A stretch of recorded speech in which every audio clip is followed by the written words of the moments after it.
So যেটা বলার জন্য আজকে সেকেন্ড ব্লগটা করছি সেটা হচ্ছে ডালাস এরিয়াতে শুক্র শনিবার দিন যে উইন্টার স্টর্ম ওয়ার্নিং আছে সেইটাতে মেনলি স্লিটস কিংবা ফ্রিজিং রেন হওয়ার চান্স।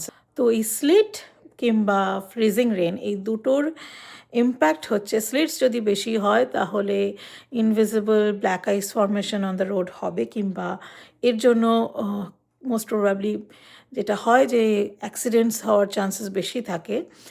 আর যদি ফ্রিজিং রেন হয় তো যে পাওয়ার কেবল কিংবা গাছ ফ্রোজ হয়ে যেতে পারে, অ্যান্ড তার জন্য গাছ ভেঙে পাওয়ার কেবলগুলো কেটে যেতে পারে, অ্যান্ড তার জন্য পাওয়ার কাটের সম্ভাবনা, আর যেটা রিকভার করতেও একটু সময় লাগবে। তো এই দুটো ইম্প্যাক্ট যে উইন্টার স্টর্ম হচ্ছে সেটা আমাদের এরিয়াতে হওয়ার কথা, মানে চান্সেস আছে, তাই সেই অনুযায়ী আমাদের প্রিপেয়ার থাকতে বলা হয়েছিল, যে অ্যাডভাইজারিটা সব জায়গায় স্প্রেড করা হয়েছিল।